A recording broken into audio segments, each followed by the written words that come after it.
என் அருமை உலகத்தமிழ் மக்களே, தாய்மார்களே, பெரியோர்களே, சிறார்களே, என் அருமை சீடர்களே, யோக நண்பர்களே, யோக விரும்பிகளே, உங்கள் அனைவருக்கும் என் இனிய காலை வணக்கம். கலைஞர் தொலைக்காட்சி நிகழ்ச்சியில் நலமுடன் வாழ என்னும் பிரிவில் அதிகாலை வேளையில் முதல் நிகழ்ச்சியாக யோகாசனத்திற்கு முக்கியத்துவம் தரப்படுவதை நீங்கள் அறிவீர்கள். உலகமெல்லாம் பார்க்கும் இந்த நிகழ்ச்சியைக் கண்டு நோயற்ற வாழ்வே குறைவற்ற செல்வம் என்னும் பேட்டினை அவர்கள் பெற்றுக்கொண்டிருக்கிறார்கள். நம் தமிழர்கள், ஏன் மொழி தெரியாதவர்கள் கூட இதை பார்த்து பழகி நலமடைந்திருக்கிறார்கள் என்பதுதான் உண்மை. அந்த நிலையில் இன்றைக்கு பாருங்கள், நமது அரங்கிற்கு கும்மிடிப்பூண்டியிலிருந்து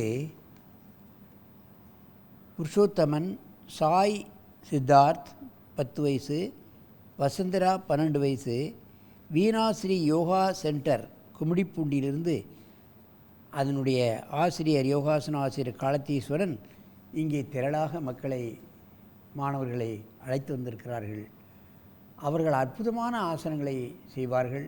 பல்வேறு மாவட்ட, மாநில, அகில இந்திய அளவிலெல்லாம் குழந்தைகளை கூட்டிச் சென்று நமது தமிழகத்துக்கு வெற்றிக்கொடி நாட்டிக் கொண்டிருக்கிறார்கள். அவர்கள் இப்பொழுது லெகு வஜ்ராசனத்தை செய்யப் போகிறார்கள். என் அருமை மாணவர்களே, நீங்கள் இப்பொழுது பத்மாசனத்தை கலைத்துவிட்டு லகு வஜ்ராசனம் செய்ய முயற்சி செய்யுங்கள்.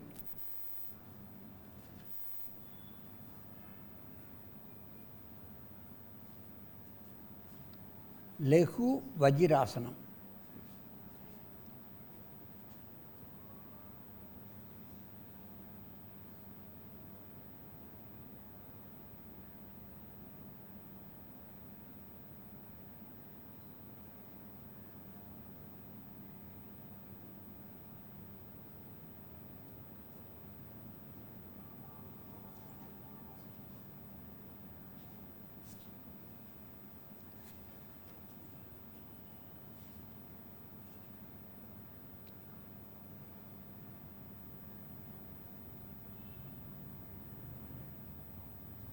லகு வஜ்ராசனத்தில் பல்வேறு ஆசனங்கள் கலந்து வந்து விடுகிறது.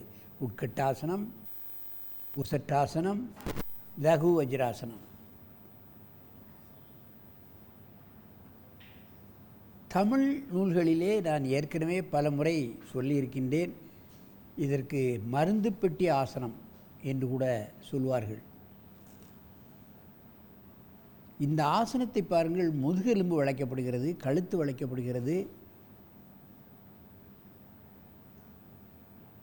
தொடை நரம்புகளெல்லாம் இழுக்கப்படுகின்றன, நுரையீரல் விரிவடைகின்றன. இவைகளில் இந்த உறுப்புகளிலெல்லாம் ஏற்படக்கூடிய பல்வேறு பிரச்சனைகளையும் நீக்கும். அந்த உறுப்புகளில் எந்த பிரச்சனையும் வராது என்பதை நீங்கள் தெரிந்து கொள்ள வேண்டும். ரிலாக்ஸ்.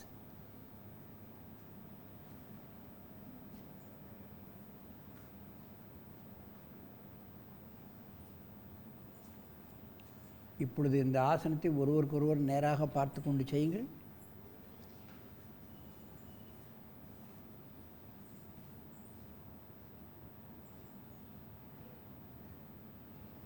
பக்கவாட்டில் செய்கிறார்கள் பாருங்கள், எங்கே கை வைத்து எப்படியெல்லாம் வருகிறார்கள். உசட்டாசனத்திற்கு வந்து தரையை காலை தொடுவது என்பது மிக மிக கடினம்.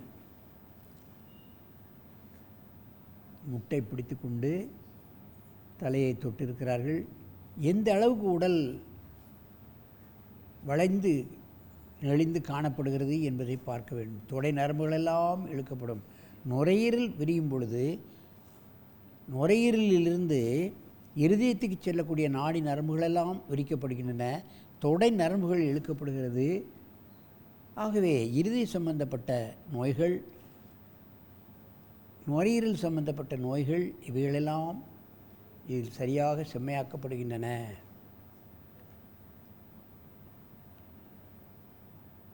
ரிலாக்ஸ்.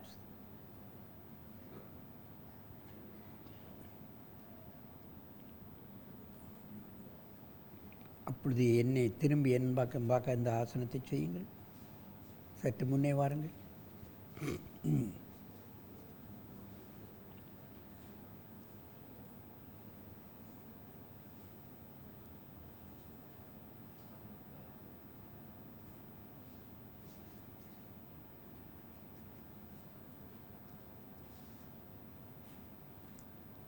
மருந்து பெட்டி ஆசனம்.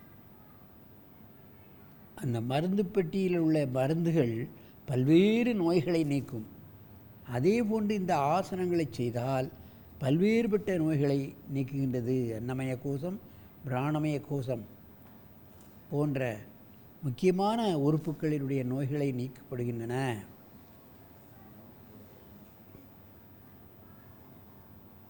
ரிலாக்ஸ்.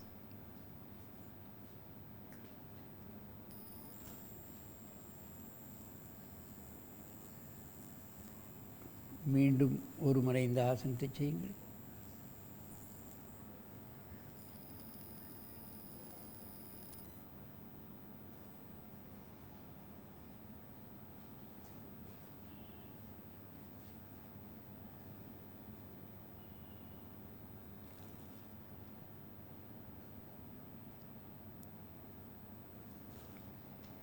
ரிலாக்ஸ்.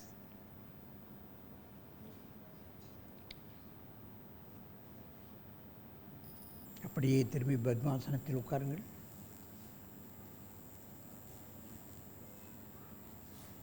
ஒரே கோட்டில் உட்கார வேண்டும். என் அருமை பெரியோர்களே, தாய்மார்களே, இவைகளெல்லாம் சின்ன குழந்தைகளுக்கு அடிக்கடி சளித்தொல்லை, வயிற்று வலி, இன்ன பிற சின்ன சின்ன பிரச்சனைகளிலிருந்து இந்த சின்ன ஆசனங்களை நாம் நீக்கிக் கொள்ளலாம். சிறு வயது முதற்கொண்டே இந்த ஆசனங்களை செய்வார்களேயானால் அவர்களுக்கு பெரிய வயதிலும் ஏற்படக்கூடிய பல்வேறு பிரச்சனைகளிலிருந்து மீளலாம். இன்றைக்கு சுற்றுப்புற சூழ்நிலை சரியில்லாத காரணத்தினால் காற்று மாசுபட்டு விடுகிறது, தண்ணீர் மாறுபட்டு விடுகிறது. ஆகவே சின்ன குழந்தைகளுக்கு நோய் எதிர்ப்பு சக்தி குறைவாக இருக்கின்றது. ஆசனம் செய்வதால் நோய் எதிர்ப்பு சக்தி குழந்தைகளுக்கு வந்து விடுகின்ற காரணத்தினால் அவர்களுக்கு நோய் என்பதே வராது, மருந்து செலவும் ஏற்படாது என்பதை இந்த நேரத்திலே கூறிக்கொண்டு, நீங்கள் அனைவரும் இதை பார்க்கின்ற மக்கள் அனைவரும், பள்ளிக்கூட தாளாளர்களும் தங்கள் குழந்தைகளுக்கு, தங்கள் பள்ளி மாணவர்களுக்கு இது போன்ற ஆசனங்களை கற்றுக் கொடுத்து அவர்களை என்றும் ஆரோக்கியமாக நெடிது இணைந்து வாழ்வதற்கு வழி செய்ய வேண்டும் என்று கேட்டுக்கொண்டு உங்களிடமிருந்து விடைபெறுவது ஆசனம் ஆண்டியப்பன். வணக்கம்.